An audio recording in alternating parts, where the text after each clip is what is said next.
Thanks for clicking. My name is Mark Mitchell. I'm a mortgage broker here in London, Ontario. With Canada's real estate market going sky high over the past few years, many have been shut out of the traditional housing market.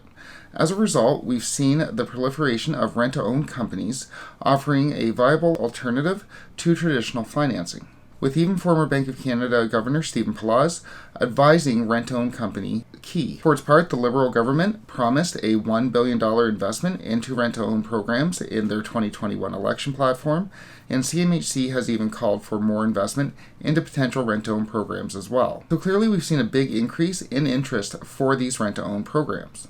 Given the proliferation of these rent-to-own companies, I want to briefly go over, in general, what these programs entail, and then go over one big red flag to keep a lookout for if you're looking into a rent-to-own agreement. We do have the Bank of Canada's interest rate announcement coming out on Wednesday, where it's widely expected they will be raising interest rates by at least 25 basis points, or 0.25%.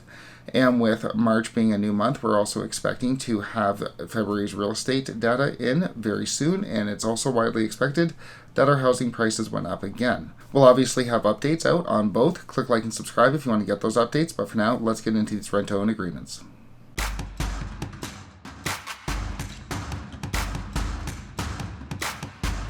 Rent-to-own agreements, in general, target two segments of the population: those who have had credit issues in the past and those who did not have the required 5% minimum down payment. Given that, as we've talked about before, in the past year, over 40% of first-time homebuyers were provided with help from their parents for their down payment. The proliferation of these programs seeks to fill the gap.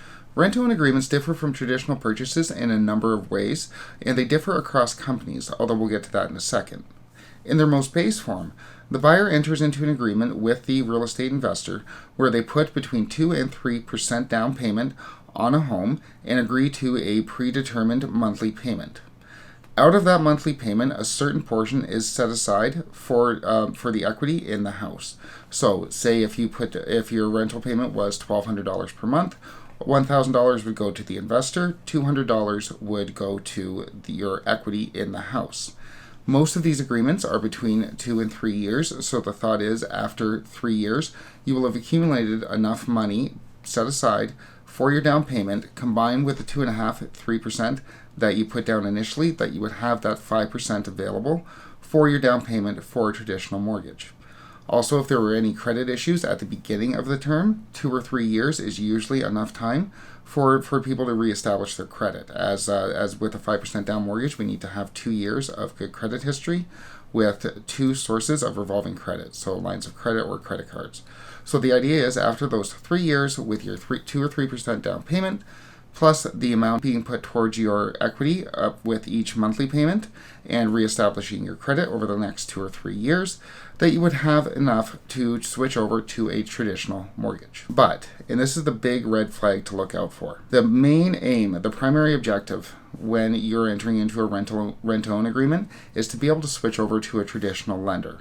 Out of the rent-to-own agreements that I've seen, the effective interest rate is really around 10%. So you want to switch over to a conventional lender, a big bank or a monoline mortgage lender as soon as possible. That's really the big aim when you enter into this rent-to-own agreement, because you want to get the house into your name. However, the biggest red flag is whether or not your equity is refundable at the end of the term if you decide not to purchase the home for whatever reason, be it income security, there were some credit issues, etc., etc. If the end of the agreement comes at the end of that 3 terms and you decide not to purchase the home, the biggest question is whether or not that equity is refundable. All those payments you made, do you get that money back? If the answer is yes, then we should be okay to switch you over to a traditional mortgage. That follows CMHC's guidelines. That follows what the banks want. If that down payment is forfeited, should you decide not to buy the home, then the banks will not fund that mortgage. If that's not written in the agreement, then it will be very, very difficult to switch over to a traditional mortgage.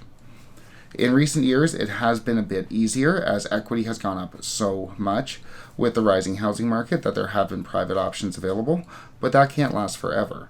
So, if you are entering into a rent-to-own agreement, and I can't stress this enough, if you enter into this agreement You 100% want to make sure that should you decide not to buy that house, not to buy that property, that any equity that you've put down, any of those payments that you've made over the past 2-3 years is refundable should you decide not to buy that house. As long as you have that in that agreement and you income qualify and there is good credit history, then we should be able to access some of the programs available to switch you over to a traditional lender. And I think the biggest tip I can give before you enter into a rent-to-own agreement is that before you sign those papers, before you choose that home, consult with a lawyer to have them look over that rent-to-own agreement. I know a lot of people want to skip on lawyer costs as nobody wants to pay legal fees. I think so anyway. I don't think anyone enjoys it. Most people don't want to pay legal fees. But this is the biggest purchase of your life for most people. So spending an extra $800, $1,000, $1,500, whatever it costs to get a lawyer to look over that agreement will definitely be worthwhile in the long run. Also have your rep from the bank or a mortgage broker look over the agreement as well, just to make sure that those sections are in there that will allow you to switch over to that mortgage at the end of your term. You don't want to pay this high rate. You don't want to pay all this money towards this house and take ownership of the house and really get comfortable and get all set up in this house and then not be able to switch over in those 2 to 3 years. It's a heartbreaking scenario, definitely. As house prices continue to go up, if they continue to go up, and I think interest rates are going to have a big effect on that in the coming weeks, months, and years ahead. We don't know if they're going to go up or if there's going to be a reversal. Many are predicting a reversal in house prices, but as always, time will tell. But if house prices do continue to go up, rent-to-own may become more of the norm, especially if the Liberal government does bring out a program for rent-to-own. They haven't given any specifics on this program as of yet.